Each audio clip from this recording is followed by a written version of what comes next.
قالوا إن الذكاء الاصطناعي هو المستقبل وإنه مستحيل يخسر، بس الأرقام كانت بتحكي قصة تانية. الفرق بين الثورة والفقاعة رقم صغير محدش كان عايز يشوفه.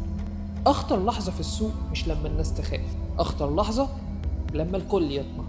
هما شافوها ثورة وأنا شفتها دورة، والكل دورة نهاية.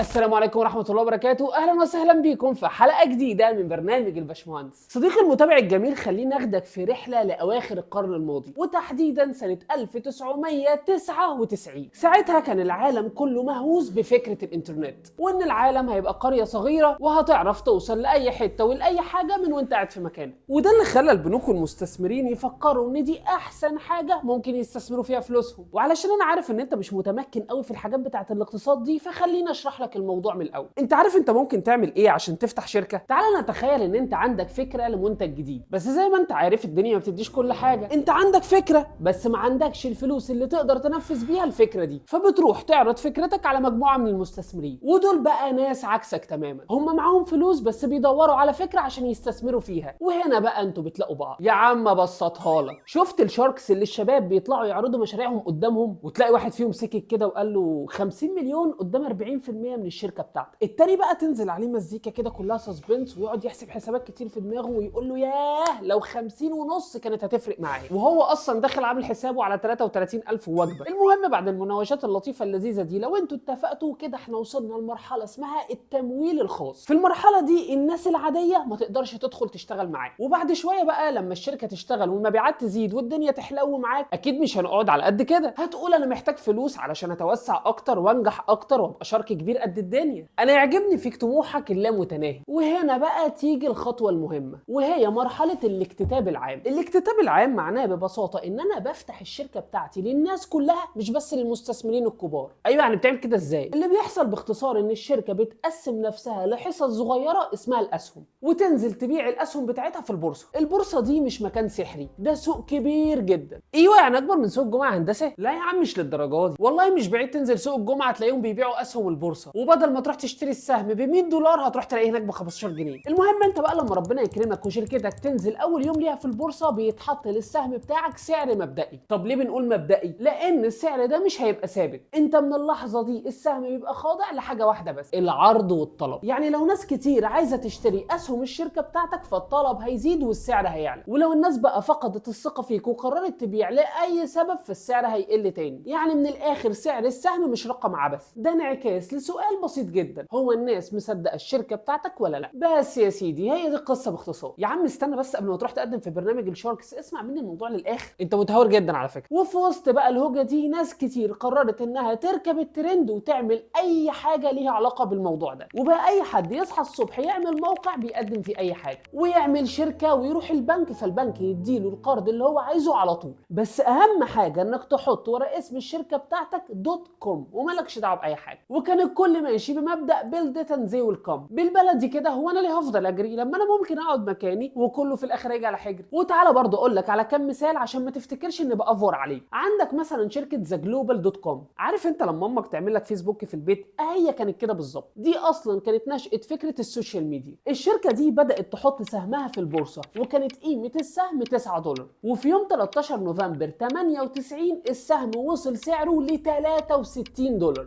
يعني السهم زاد 606% من قيمته في يوم واحد بس. ودي كانت اكبر قفزه حصلت لشركه في تاريخ وول ستريت كله. واحد يقول لي ماشي، بس دي برضو شركه عندها فكره كويسه وتستحق النجاح اللي هي فيه ده. طب خد دي كمان، في شركه اسمها بيتس دوت كوم. دي شركه بتبيع مستلزمات حيوانات اليفه، اكل كلاب ولعب حيوانات وحاجات كده ملهاش لازمه. عملت ايه بقى الشركه دي؟ عملت موقع وسمته بيتس يعني حيوانات اليفه، وحطت جنبه الكلمه السحريه دوت كوم، وعملت حمله دعائيه كبيره جدا بلعبه كده شبه الكلب. الشركه دي طرحت السهم بتاعها ب 11 دولار، ووصلت قيمتها السوقيه ساعتها لحوالي 300 مليون دولار. خد بالك الارقام اللي انا عمال اقولها دي كانت في اوائل القرن اللي فات، يعني من حوالي 26 سنه. طبعا الشركه دي كانت متوقع جدا انها تقع، لان هي اصلا بتبيع حاجات الربح بتاعها اي كلام، انت تروح تبيع على فرشه كراملك. انا عايزك تتخيل ان الشركه دي كانت بتدفع 100 دولار علشان تبيع سلعه المكسب بتاعها دولار واحد بس. انت متخيل العبط اللي احنا فيه؟ وفضلت تخسر لحد ما ما قفلت سنه 2000. اللي انا عايز اقوله لك من الامثله دي ان ساعتها اي حد كان بيقدم اي حاجه كان السهم بتاعه بيعلى على طول، وهو اصلا ما بيقدمش اي قيمه تذكر. مين بقى كان اكتر حد مستفيد بالقصه دي؟ اهم شركه في مجال النتورك، ولحد دلوقتي كمان هي اهم شركه، هي شركه سيسكو. طبعا شركه سيسكو غنيه عن التعريف، ولو انت ما تعرفهاش فدي شركه بتعمل كل المعدات اللي ممكن تعمل بيها نتورك، زي الراوترات والسويتشات والاسلاك اللي ممكن تنقل بيها الداتا في اي نتورك. وفجاه سيسكو صحيت لقيت الناس كلها عايزه تعمل اكبر نتورك على وجه الارض، وهي الانترنت. فطبعا الطلب على المعدات اللي بتعملها سيسكو بقى غير طبيعي، ووصل سعر الشركه وقتها ل 555 مليار دولار، وبقت رسميا اغلى شركه في العالم. بس بعد شويه كده الناس اكتشفت ان اللي هم بيطلبوه هو اعلى بكتير جدا من اللي احنا محتاجينه عشان نوصل الانترنت لكل حته في العالم، وان المطلوب اقل بكتير من المعروض. وساعتها شركه سيسكو خسرت 80% من ثمنها في الازمه دي، وده اللي اتسمى بعد كده بفقاعه الدوت كوم او الدوت كوم بابل. بص، هي حدوته لذيذه ولطيفه وجميله وكل حاجه، بس هو الناس دي كانت عبط يعني؟ محدش كده شغل دماغه وقعد حسب الحسبه وقال لك والله يا جماعه احنا اللي احنا بندفعه ده كتير قوي في حاجه مش جايبه همها؟ اقسم بالله انا بحبك وانت مركز ومعايا على اللاين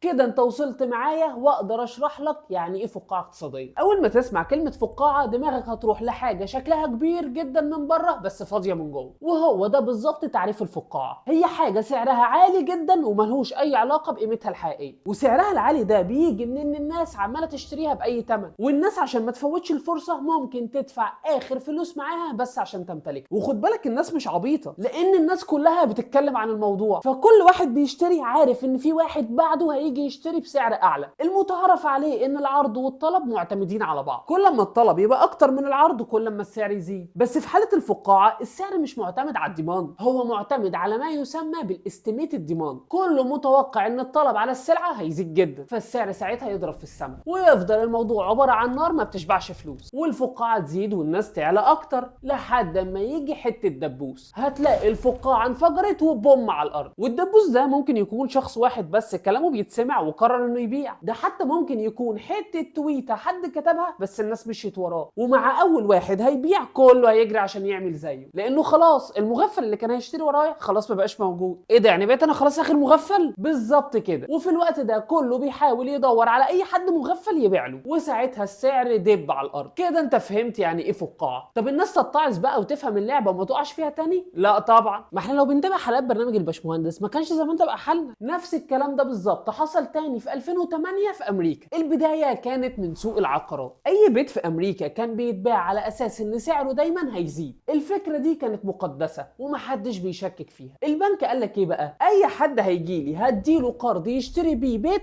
حتى لو كان مرتبه ضعيف. ايه ده، هو البنك عبيط يعني؟ لا طبعا، لان انت لو ما دفعتش وما سددتش القرض البنك هياخد منك البيت ويبيعه اغلى من ثمنه، وهو كده كده كسبان. لحد هنا وبالكلام شكله منطقي. الفكره بقى ان البنك ساعتها ما كانش مستني منك تسدد القرض اصلا. البنك بدل ما يديك القرض ده ويلمه على 20 30 سنه كان بيعمل حركه صايعه قوي، يجمع شويه قروض مع بعض، جزء من ناس كويسه وعارف ان هم هيسددوا، وجزء تاني من ناس تعبانه هو متاكد ان هم مش هيعرفوا يسددوا، ويجمع القروض دي كلها في ورقه، ويروح بقى لاي مستثمر يقول له خد يا اسطى الورقه دي. الورقه دي بتقول لك ان الناس كل شهر هتسدد لك الاقساط بتاعه البيوت اللي خدتها. المستثمر يقول لك ايه ده، عقارات؟ طب تمام، ده استثمار امن جدا. وبكده البنك يبقى خد فلوسه في وقتها وريح دماغه من موضوع القرض ده، والمخاطره كلها بقت على المستثمر. ولما البنك يخلص القروض اللي عنده يعمل نفس الحوار تاني وهكذا. فبقى البنك يروح يدي القرض بتاعه لواحد هو عارف انه مش هيسدد، وياخد الورق بتاع القرض ده يبيعه للمستثمر وياخد فلوسه من المستثمر وزياده. والمستثمر بقى ضامن انه يا اما هياخد الفلوس بتاعته من الراجل اللي خد القرض وكمان هيكسب فيها، يا اما الراجل هيتعثر عن السداد وساعتها هياخد منه البيت، وفي الحالتين المستثمر كسبان. وحتى الناس اللي اشترت بيوت كانت فاكره ان حتى لو مش هعرف اسدد ثمن القرض فشويه وابيع البيت وبرضه هكسب فيه. وفضلت الدايره ماشيه بالطريقه دي وكله مبسوط، لان كله فاكر ان البيوت سعرها يعلى وكله هيطلع كسبان. وبقى كل واحد يشتري بالغالي على امل ان هيجي المغفل اللي بعده اللي هيشتري بالسعر اللي اغلى منه. ايه ده دي فقاعه دي ولا ايه؟ اللي محدش كان فاهمه ان اكيد كان هيجي وقت والكل هيحاول يبيع في نفس اللحظه، وساعتها السعر هيقل والفقاعه هتنفجر والكل هيخسر. مين بقى اللي كان فاهم اللعبه دي قبل ما تحصل؟ المستثمر الشهير مايكل بيري. عارف الناس اللي بتصطاد في الماء العكره دول مش ناس، دول مايكل بيري. الراجل ده اشترى عقود لمبادلات عجز ائتماني لسندات الرهن العقاري دي. لا اشعبوا لي بس الكلام كده شويه ابسطها لك. تخيل تخيل ان انت عارف واحد صاحبك معاه عربيه، وانت عارف ان صاحبك ده متهور جدا في السواقه، وان اجلا او عاجلا هيعمل حادثه والعربيه هتتدغدغ منه. تروح انت عامل ايه بقى؟ تروح لشركه تامين تقول لهم والله انا عايز امن على العربيه بتاعت الراجل ده، وهدفع لكم 1000 جنيه كل شهر، بس العربيه لو حصل لها حاجه هاخد قيمه العربيه اللي هي مليون جنيه. فتفضل تدفع لحد اما الفاس تقع في الراس والراجل يعمل حادثه وتاخد قيمه العربيه اللي هي المليون جنيه. الموضوع بالظبط كانك بتراهن على ان الحاجه دي هتفشل، وهو ده بالظبط اللي عمله مايكل بيري. هو عمل تامين على ان الناس مش هتعرف تسدد القروض اللي خدتها عشان تشتري بيها البيوت دي، فياخد بقى هو ثمن البيوت، وحط استثمارات في الموضوع ده بقيمه 60 مليون دولار، وكسب عليهم 500 مليون دولار، ودي كانت اصيع حركه اتعملت في وقتها. نفس الراجل ده بقى طلع من كام شهر وتحديدا يوم 24 نوفمبر 2025 وتنبأ بفقاعه اقتصاديه جديده، وهي فقاعه الذكاء الاصطناعي. الذكاء الاصطناعي دلوقتي هو ترند الترندات، الناس كلها بلا استثناء، اللي عارف واللي مش عارف، اللي فاهم واللي مش فاهم، عارفين ان الذكاء الاصطناعي هو المستقبل، وبالتالي الاستثمار فيه مضمون 100%، لدرجه ان اكبر الشركات في العالم زي انفيديا وجوجل وميتا ومايكروسوفت واوركل وتسلا استثمروا فيه اكتر من 600 مليار دولار، والمخطط ان هم يستثمروا لحد 3 تريليون دولار بحلول 2028. بس خليني الاول اسالك سؤال، هو احنا ليه محتاجين الفلوس دي كلها علشان نبني الذكاء الاصطناعي؟ وهو اصلا الذكاء الاصطناعي ازاي بيشتغل؟ الناس لما فكرت في الذكاء الاصطناعي ما حدش اخترع، لان الذكاء الاصطناعي ما هو الا محاكاه للذكاء الطبيعي بتاع الانسان. قال لك مش مخ الانسان بيشتغل بالخلايا العصبيه؟ احنا هنعمل حاجه شبهها اسمها النيورال نتورك. مش مخ الانسان بيشتغل بالكهرباء؟ برضه النيورال نتورك هتشتغل بالكهرباء. مش الانسان بيتعلم الحاجه لما يشوفها ويتعرض لها كذا مره؟ برضه النيورال نتورك هتتعلم عن طريق ان احنا نديها تريننج داتا كتير جدا، علشان لما نديها داتا متشابهه تقدر تتعرف عليه. بس انا عشان ادرب الذكاء الاصطناعي بالشكل الكافي اللي تخليه يطلع نتائج مرضيه محتاج مراكز بيانات او داتا سنترز عملاقه جدا، وكمان الذكاء الاصطناعي دايما بيتدرب على صور او فيديوهات، فاكتر حاجه محتاجينها عشان نبني الداتا سنترز دي هي الجي بي يوز، اللي هي بالبلدي كده كروت الشاشه. مين بقى احسن شركه في العالم كله بتعمل جي بي يوز؟ شركه انفيديا. خليني اقول لك ان من ساعه ما شات جي بي تي طلع في اواخر 2022 لحد دلوقتي شركه انفيديا زادت من 400 مليار دولار ل 4.4 تريليون دولار، يعني زادت 4 تريليون دولار في 3 سنين، ودي اكبر قفزه حصلت في التاريخ. خليني اقول لك ان المؤسس والمدير التنفيذي لشركه انفيديا جينسن هوانج بيقول ان هو عنده طلبيات لا متناهيه على الجي بي يوز بتاعته، كله عمال يضخ في فلوس علشان يكسب سباق الذكاء الاصطناعي، وطبعا المستفيد الوحيد هي شركه انفيديا. بس السؤال بقى، هل الارباح بتاعت الذكاء الاصطناعي هتبقى قد الفلوس اللي اتضخت فيه، ولا دي فقاعه جديده زي ما قال مايكل بيري؟ يعني تخيل كده ان بكره الصبح طلع علينا مجموعه من العلماء الصينيين ونشروا ورقه قالوا لك والله يا جماعه احنا كل ده كنا بندرب الذكاء الاصطناعي غلط، وفي طريقه اذكى ممكن توفر علينا 3/4 المعدات اللي احنا عمالين نستخدمها في الذكاء الاصطناعي. وساعتها الناس هتكتشف ان هم مش محتاجين جي بي يوز بالحجم ده، وزي ما شركه انفيديا ما هتبقى طلعت في لحظه هتنزل في لحظه، وهيبقى هو ده الدبوس اللي هيفرقع الفقاعه. وساعتها بقى العالم كله يشاور عليا ويقول لك اهو مايكل بيري الجديد اهو، ويعملوا لي فيلم بقى زي ذا بيج شورت ويسموه ذا باشمهندس. ولحد بقى ما ده ما يحصل انا عايز افكرك انك علشان تفضل فاهم كل حاجه لازم تعمل حاجتين، تدوس على اللايك وتشترك في القناه،